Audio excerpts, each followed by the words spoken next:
My Z Fold 6 is finally here, and I'm going to show you 15 essential tips you need to know for setting up and using your new Z Fold 6. So if you're new to the Z Fold, pay attention because this is a lot of really important stuff. And if you've had a Z Fold before, maybe there's something in here you can learn. So enough of me rambling. Let's just dive into it and you can see what I think are 15 really important tips. So let's go to it.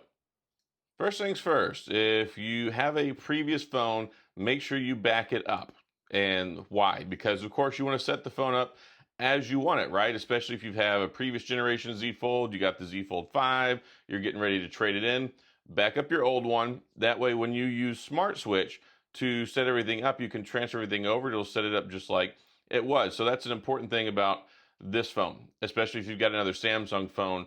It works out great. If you've got another Android phone, you got a Google Pixel, you got a OnePlus, you got an iPhone, you can download the Smart Switch app in the App Store, and then you can set everything up that way. It will let you do it wired or wirelessly, and it'll walk you through the process. So that's the first thing.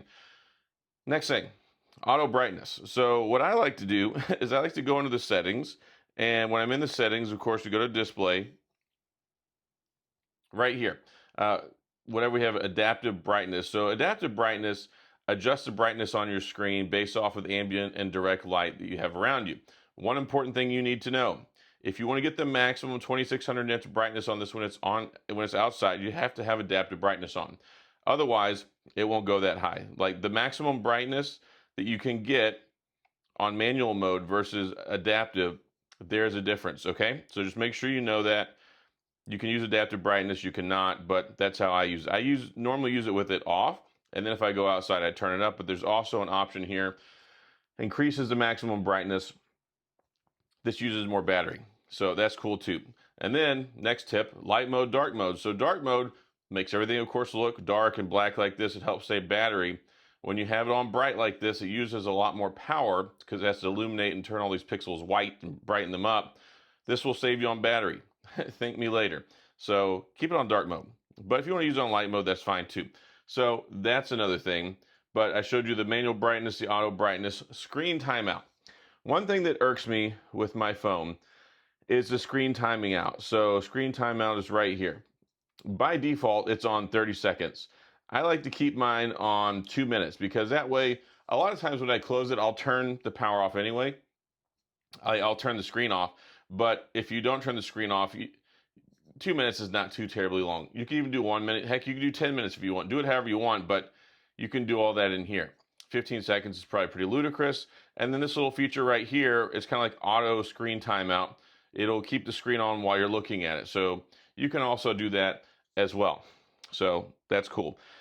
One thing that's very archaic about this phone, Samsung still has it set up by default with the buttons. You know, the 3 buttons down on the bottom, the menu, the button, and the back button. I think most people are probably using swipe gestures by now, but it doesn't come with it, and it doesn't give you the option to set it up in the settings. So go to navigation bar.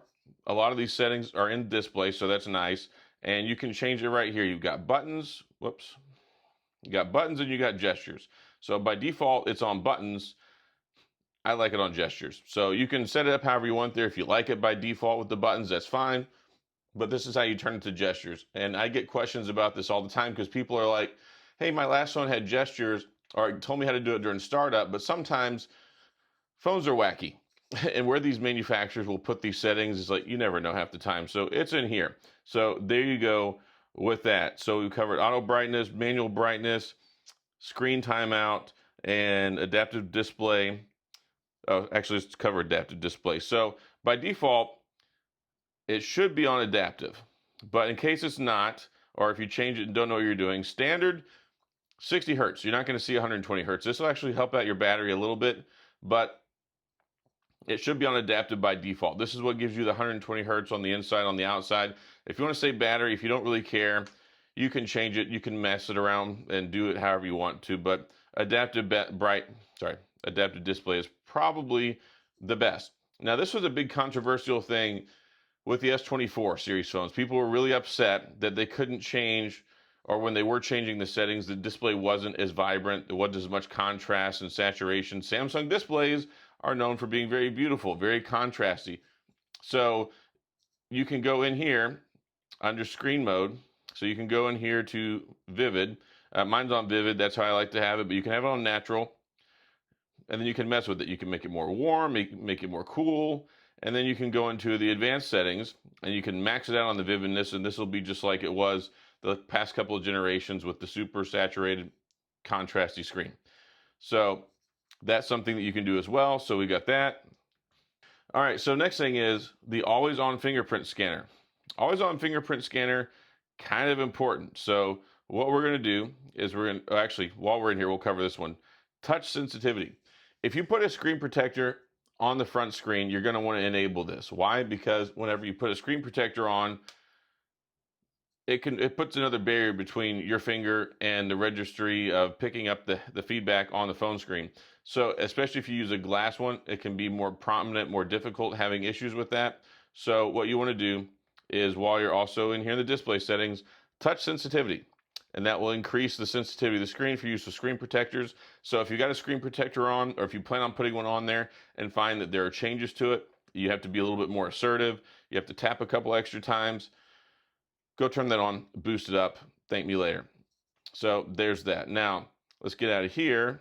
Actually, no, one more thing in there. Sorry, one more. So continue apps on cover screen. So a lot of times whenever you have an app open and you close the screen. So let's say we've got an app open, like, let's open something up here. So let's say we've got the camera open, right? So we got the camera open. Dang it, we closed the screen, it's gone. Well, in here, in the settings, if you go ahead and you enable this feature, continue apps on cover screen, all apps, or you can select which ones you want. Now, whenever we open the phone, we've got it open, got the camera open, voila, now we've got it on the front screen as well. So that's something that you also want to turn on your Z Fold. Now let's get into a couple other things. I want to talk about the fingerprint scanner. So the fingerprint scanner built into the power button, I love that, but there's a couple things that you might want to do just to make life a little bit better. So go into your settings. While we're in here, you want to go to security and privacy. So once you get into here, I want you to go into biometrics. So when you get into biometrics, you can set up, of course, facial recognition, fingerprint, all that stuff. This is the important part. So fingerprints. Here, let me put in my super secret PIN. Once we get into the fingerprint section, here, this is what's important. Fingerprint always on. So if you don't have fingerprint always on, when your screen is off, if you put your finger and rest it on the fingerprint scanner, it doesn't like the phone stays as is. It doesn't turn it on, doesn't unlock it, none of that stuff. You have to press down on it. So if you want it to unlock just from tapping it, then have this have the always unlock on. So that way it'll be available there and always, like, you just touch the fingerprint scanner, it fires it up. So that's important. Also, you can register your fingerprint a second time if you want to. So I find the fingerprint scanner to be pretty good, but if you have issues with the fingerprint scanner, especially with accuracy, you can add another fingerprint and then redo your same finger. So you can have 2 fingerprint scans of the same finger, and that gives you basically kind of twice the accuracy. It's more important on Samsung phones or other phones that have an under the screen display, under the screen fingerprint scanner, but some people find that it works just as well as that way too. So you can do that. All right, another thing with the power button, and this one really irks me, and this is in the advanced features and the settings. So we're going to go there and then go to side button. By default, the double press on I call it the power button because I'm old school. By default, if you double press the power button, it launches the camera, but you can actually have it where it can open any different app. I changed mine to the flashlight, and I think that's like a nice life pro tip, because you just double press it and then your flashlight comes on. I use the flashlight a lot, so this keeps you having to go into the settings, go to the drop down, turn on your flashlight. You can do that, but you can set it to any app you want. Boom Beach, go for it. The big one though, this tip, where it's set to do Bixby by default. I'm not a big Bixby fan. I don't like to press and hold my power button to open Bixby. I want it to turn the phone off. I don't like having to press the power button and the volume up at the same time to get the power menu options. So if you change it to power off menu, then if you press and hold, you get the power menu button instead of Bixby. I find people really like that. I like to talk about this and share these tips and tricks on this to go ahead and do that. Also, get Gboard. The Samsung keyboard sucks. I mean, some people like it, I guess. I absolutely hate the keyboard. So make sure you go into your Play Store. It's not on the phone by default. And then search for Gboard. Now, I don't have a good internet connection out here, so I'll just open the app. So this is what Gboard looks like. But another thing you can do, by default, the Samsung and the Gboard keyboard layouts look like this. But when you have Gboard, this little button right here that looks like a keyboard, you can press that and it'll switch it between the two-handed style and then the one-handed style. So I highly recommend Gboard. I think it's more consistent. I think the autocorrect and all sorts of other things are better. I really like it. But again, you can use Samsung, you can use SwiftKey, you can use any keyboard you want. But this is my tips or tricks video, so I encourage you, get Gboard. It'll make your life a lot better, and then you can mess around with the ergonomics on there as well. Now, one thing I want to go into, some people may or may not care about this, is developer settings. Now, some people care about developer settings, some people don't care about it, but I'm going to show you how to turn it on. So you go to your settings, you go to About Phone, then you go to Software Information, and then you look for the one that says Android version right here. And then you just tap on, oh, that's for the Easter egg. No, go back. Oh, goodness. Anyway, sorry, it's build version. I'm sorry, build version. You just tap on build number like 6 times, and then it says, okay, you can go into developer settings. Let me put in my pin here again. And then once you do that, it opens up a special new tab over here in your settings for developer options. Now, you may or may not care about this, but one thing I want to show you is animation settings. A lot of people complain about the animations. They think they're a little slow and laggy when it comes on Android phones. You can actually speed that up. Try not to mess. If you don't know what this stuff is, don't mess with too much stuff in here. But yeah, go down to animation and we'll go to transition animation scale. So these are on 1x, 1x, 1x. If you change these to 0.5 or off, then it does things a lot faster whenever it comes to like your animations, when it pulls stuff up, when it transitions between windows and things like that. So if you turn them off, like animations off, there we go, off, off, off. Okay. Then it just does a lot of stuff a lot faster. It doesn't do like the long convoluted, the glowings, the wake ups, the transitions between certain things. It just speeds it up and makes things faster. So you can speed up the animations. Some people like that, some people don't like it. Some people like keeping it more pronounced or keeping it default however it is. And that's perfectly fine. Like you certainly don't need to do that. But anyway, it's just something. So you'll notice more pronounced. I'll put it on 10 times real quick just so you can see how long it takes to switch to the menu right there. It really slowed things down. So you can have it like that, and then whoo, like look how slow it is just to open a menu. So this is really slowing down the animation settings. But if you want to, well, I guess I lost it. Then you can go ahead and you can set that to off or put it at 0.5 instead of 1, and then it'll be much faster. So let me turn off, off, off. Bam. See, instantly now. There's no menu that pops up. It's just much faster with regard to performance. Or even look at this, just opening the phone, it goes straight in, pops up. So anyway, that's something you can do to speed things up.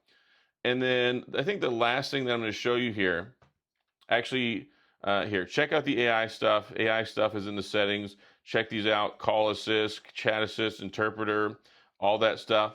And the interpreter, there's actually a button in your settings where you can turn it on right there, interpreter, and you can set it up straight from there.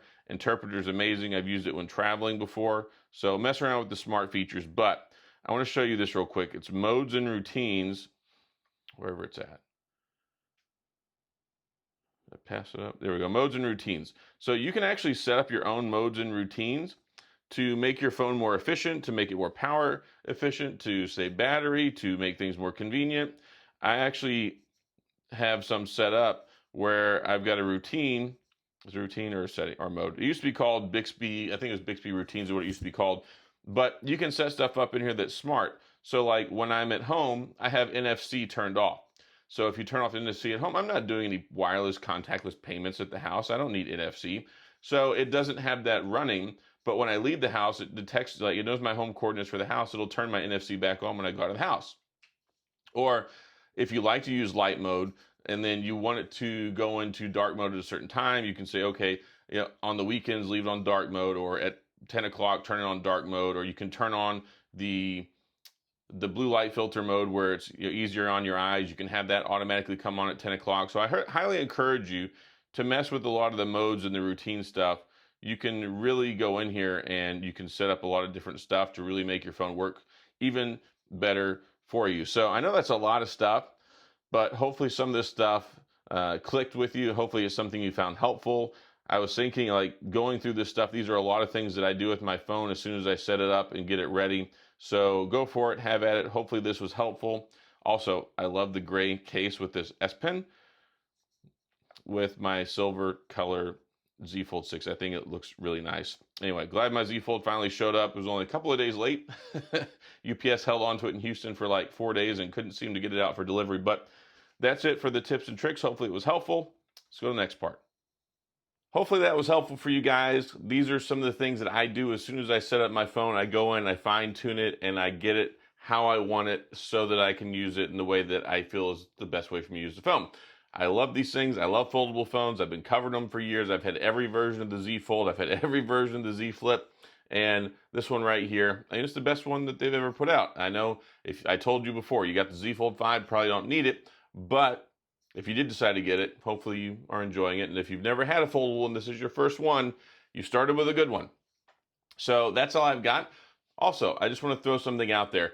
If you are a Z Fold user and you've got some other helpful tips that you'd like to share with other new Z Fold owners, go ahead and put it in the comment section. Like, these are the 15 tips. These are things that I do that I think are very helpful for pretty much everybody. But if you think of something else, go ahead and throw it in there so somebody else can learn and we can discuss it as well. So that's all I've got. If you have any questions or comments, please go to the comment section. I'll do my best to get back with you. If you enjoyed the video, please hit the like and the subscribe button and the little notification bell if you want updates when new videos come out. And as always, thanks for being here. I appreciate you watching, and I'll see you guys next time.